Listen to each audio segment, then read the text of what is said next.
Bonjour, bonsoir.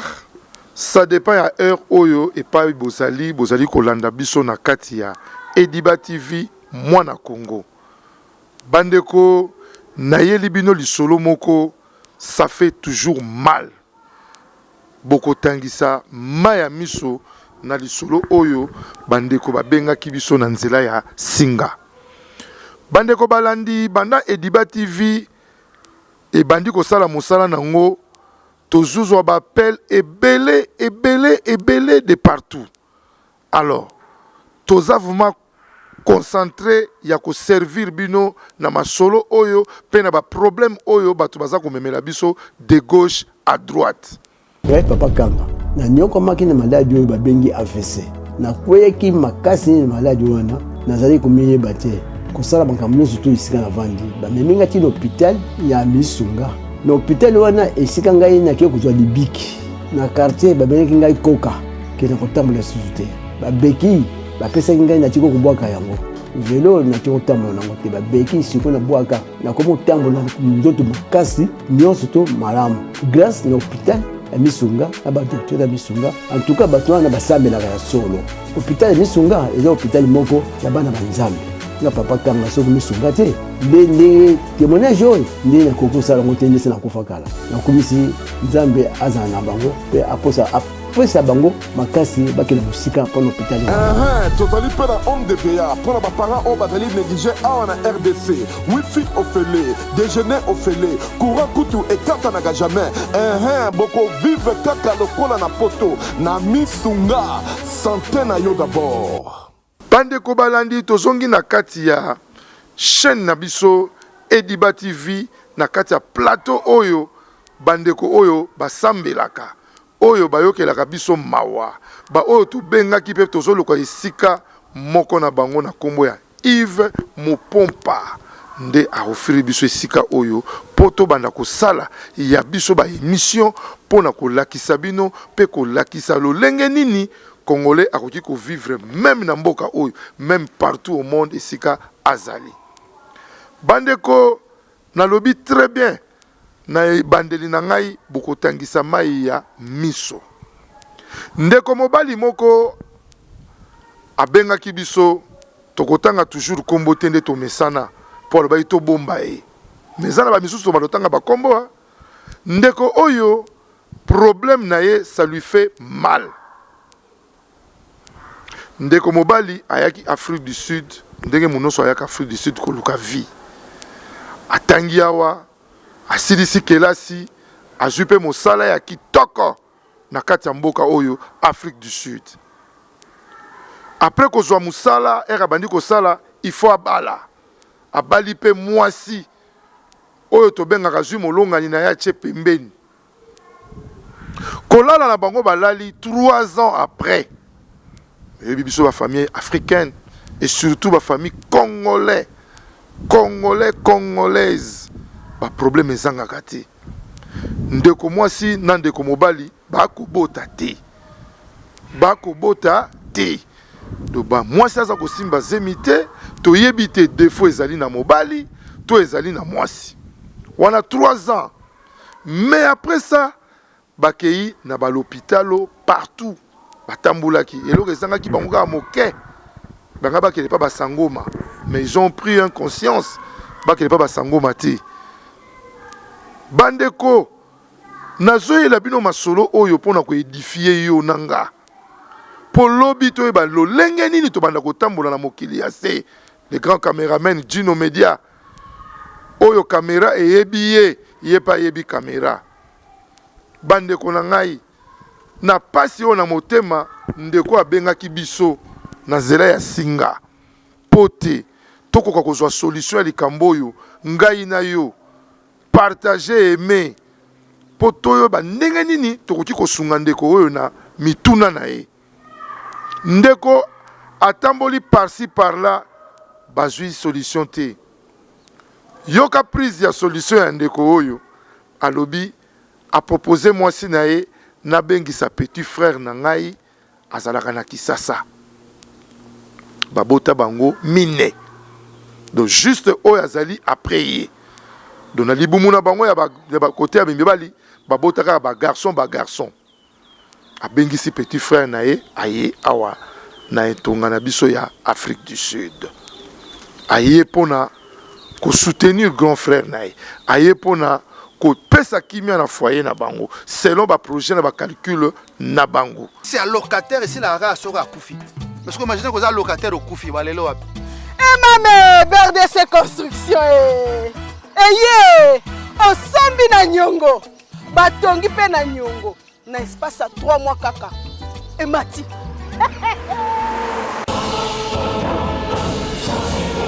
Tozongi na plateau na biso pona ko continuer l'histoire oyo.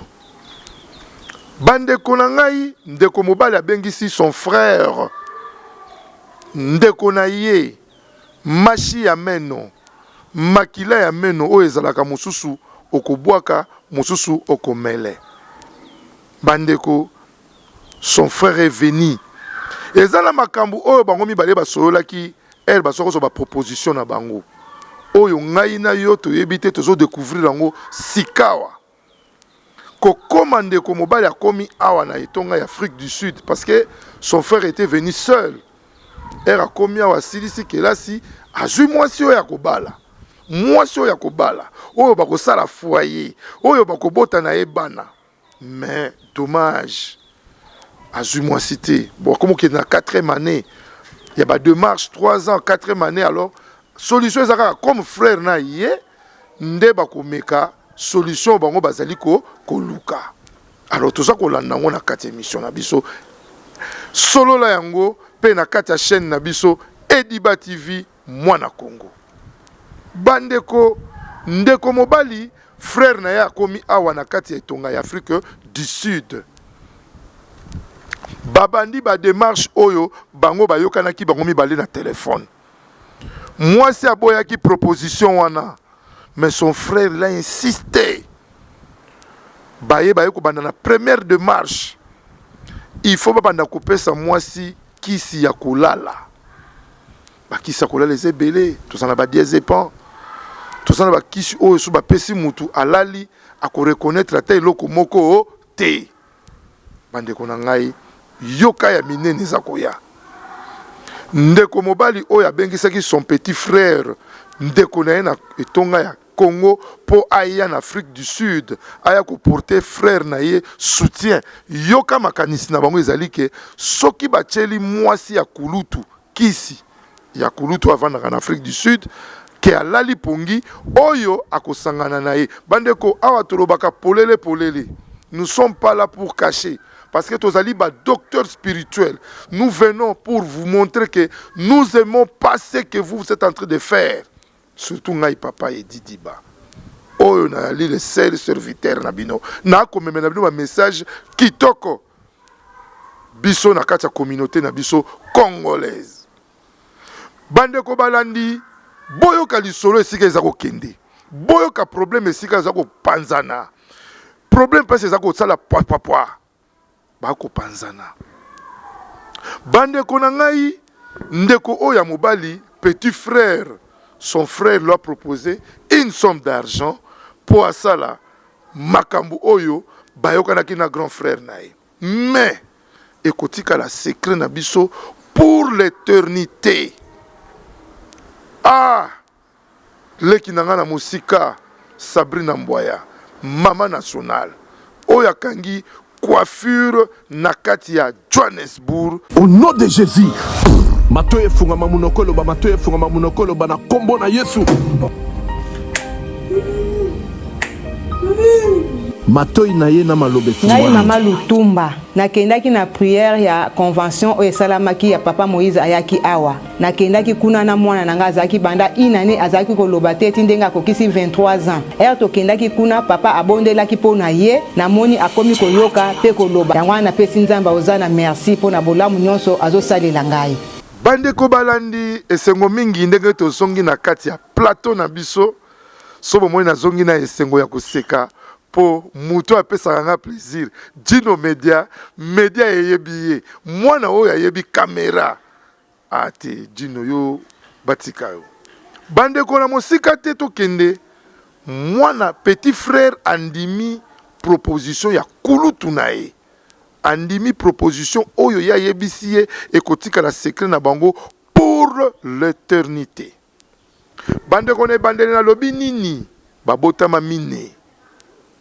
Bango maman na bango aboti bango rien que ba garçon. Alors à faire revenir petit frère Oazali derrière ye. Bota la niveau ya makambo. Mission na bango accompli Moussala et Bandi.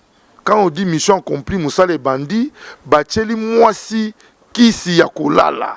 Bacheli mwasi kisi oyo ekolalise bapongi po bango basala mosala na bango. Mwasi pe atui kisi bachela ke na bilo akolia alie alali. Après kolala ya mwana mwasi oyo kisi e bandi kosala mosala nango. Le garçon en question, petit frère et grand frère, aye ko se présenter, a sali mosala na ye oyo bangona kulutu na ye bayokanaki pesi mamikolo mwasi akumbi mokumba. Bande kona ngai. Pona nini batu balingo kokende pa basali na nzambe te. Pona nini batu balingi koyeba te ke nyonso tokosala soko ke komona Pasteur Joseph Lukoki na Katia France. Solution kozwama. Soki komona Bishop Rigima oya l'œil de l'Éternel na Katia Kinshasa. Solution kozwama. Soki komona Prophète Moïse Makoma Papa na biso na Katia bana Ozana.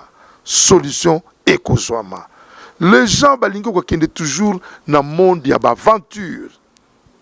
Na monde moko bazoye bate ke retour toujours ekozala. Bino mutu boko landa ngai bozwa maele. Soki bozali na makanisi oyo bozwa maele. Ndeko mobali apesi mwasi na ye, apesi frère na ye nzela abimakana mwasi na ye après soki ba zui ba drogué madame na ye. Mwasi a se retrouver après 4 ans, je crois et demi, na Zemi. Zemi, ce qui moi ça kumbi Zemi, akendaka l'hôpital. Moi ça bi gloire à Dieu.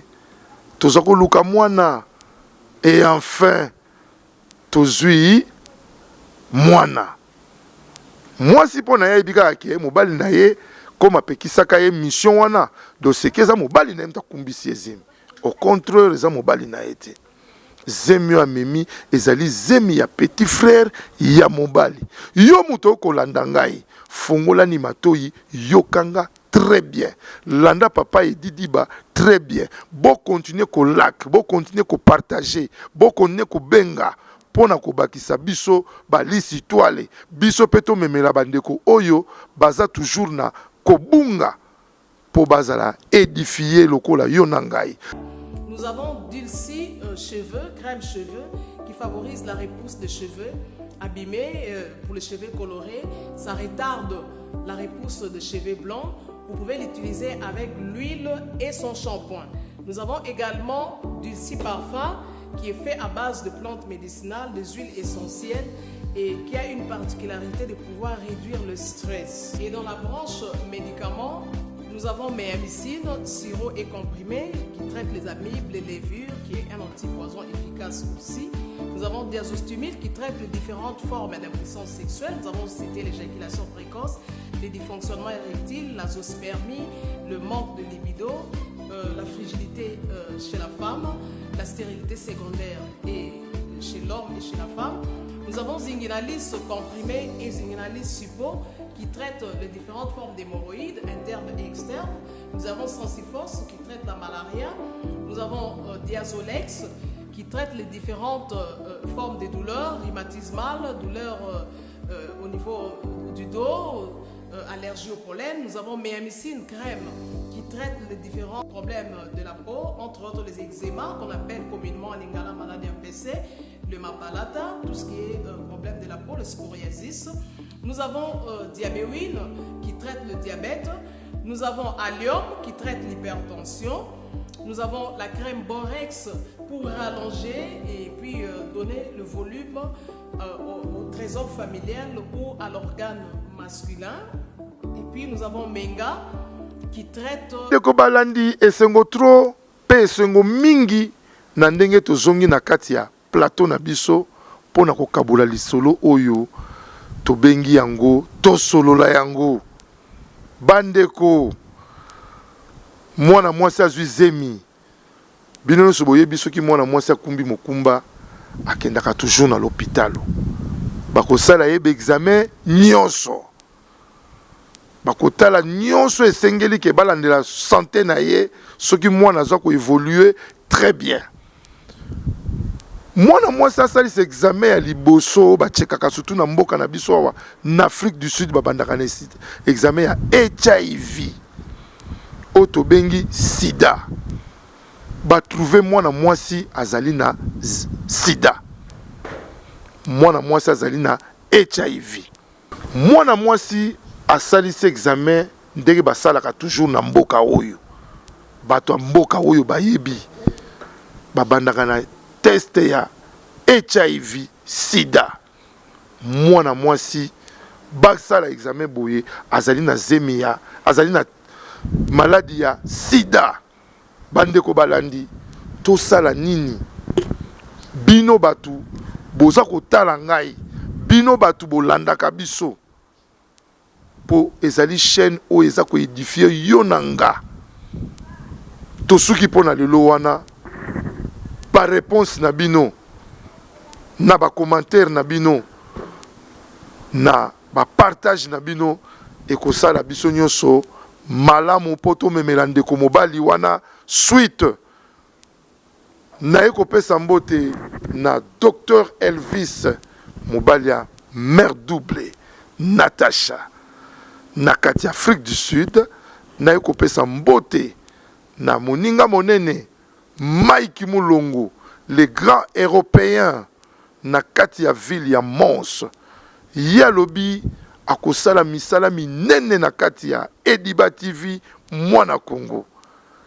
Bandeko balandi tokutani mokolo lobi soki Yezu azongite.